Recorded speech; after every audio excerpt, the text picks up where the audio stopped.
태교하는 아빠, 태교빠입니다.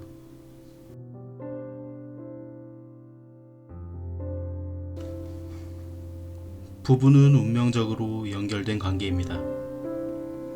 운명적으로 사랑을 시작하고 또 가정을 꾸렸습니다.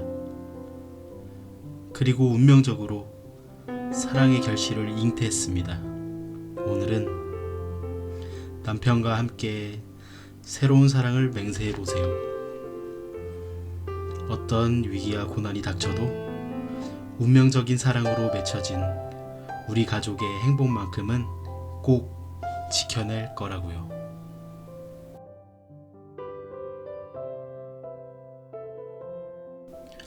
연호랑과 새우녀.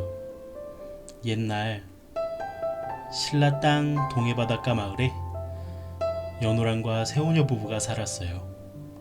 남편 연호랑은 가난하지만 부지런한 어부였고, 아내 새우녀는 배를 짜거나 밭을 일구면서 서로 의지하며 오손도손 정답게 살았답니다. 어느 날 연호랑은 해변을 거닐면서 낚시하기에 알맞은 곳을 찾다가 거북이 등처럼 생긴 바위 하나를 발견했어요. 연호랑은 신발을 벗어두고 그 바위에 올라가 낚싯대를 들이웠어요. 그런데 이상하게도 그날은 한참 동안 고기가 잡히지 않았어요. 해가 중천에 떠 있을 무렵 연호랑은 갑자기 몸이 기우뚱 기울어지는 것을 느꼈어요. 주위를 살펴보니 자신이 앉아있던 거북이 등 모양 바위가 바다로 두둥실 떠내려가고 있었어요. 아차 하는 순간에 거북이 등 바위는 깊은 바다 한가운데까지 나와 연호랑은 바위를 붙들고 앉아 있을 수밖에 없었답니다. 연호랑을 태운 바위는 계속해서 동쪽으로 떠내려갔어요. 한편 점심을 차려놓고 남편을 기다리던 새우녀는 아무리 기다려도 남편이 오지 않자 남편이 자주 가는 해변으로 나갔어요. 남편을 찾아 헤매던 새우녀는 바위 아래 남편이 벗어둔 신발을 발견했어요. 그 바위 역시 꼭 거북이 등처럼 생겼답니다. 새우녀는 혹시 바위 위로 올라가면 남편을 볼 수 있을까 해서 신발을 벗어두고 바위 위로 올라갔어요.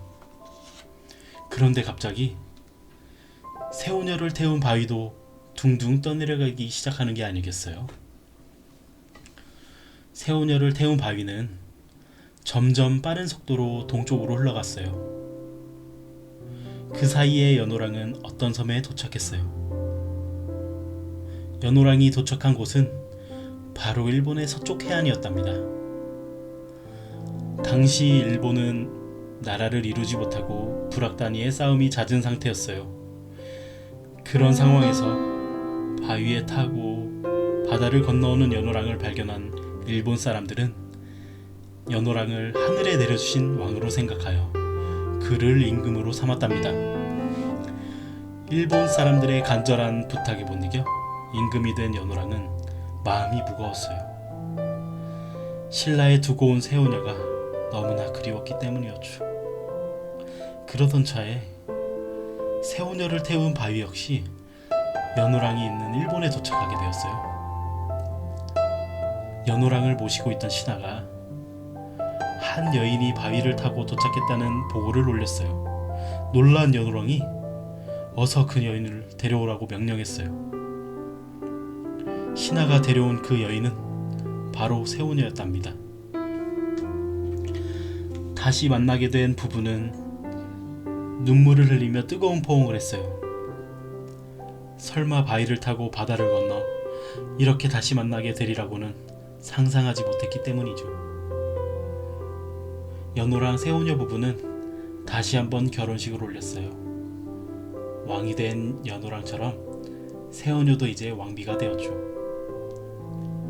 일본 사람들은 바위를 타고 온 두 사람을 위해 잔치를 열고 축배를 들었답니다. 두 사람이 탄 바위가 어떤 이유로 동쪽 일본까지 흘러갔는지는 지금도 알 수 없지만 바다를 건너서까지 다시 만나는 인연을 보니 서로를 생각하는 지극한 마음을 아마 하늘도 알고 있었던 것이겠지요.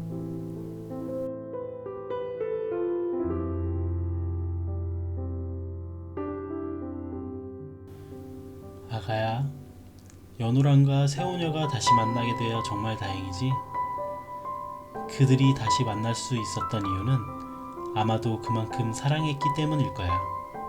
아가야, 설령 그럴 일은 없겠지만 혹시나 우리 가족이 헤어진다 하더라도 엄마는 우리가 다시 만날 것을 굳게 믿는단다. 서로를 사랑하는 마음이 지극하다면 반드시 다시 만날 수 있기 때문이지.